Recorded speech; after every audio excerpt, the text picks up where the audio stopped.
भारतात लवकरच एटीएम बंद होणार आहेत. का आणि कशामुळे, काय नेमकं कारण आहे, बघूया.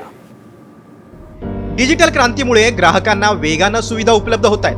मात्र हीच डिजिटल क्रांती आता जुन्या होत चाललेल्या अनेक साधनांच्या अस्तित्वावर उठली. सर्वांच्या हातात मोबाईल आले आणि एसटीडी पीसीओलाच लोक विसरले. आणि हीच वेळ आता एटीएम वर येणार असल्याचं चित्र दिसतंय.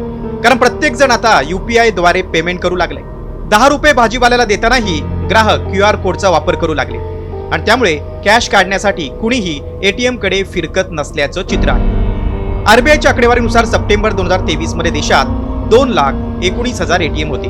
मात्र हा आकडा सप्टेंबर 2024 मध्ये घटून 2,15,000वर आलाय. म्हणजे गेल्या वर्षभरात तब्बल 4,000 एटीएम बंद करण्यात आले.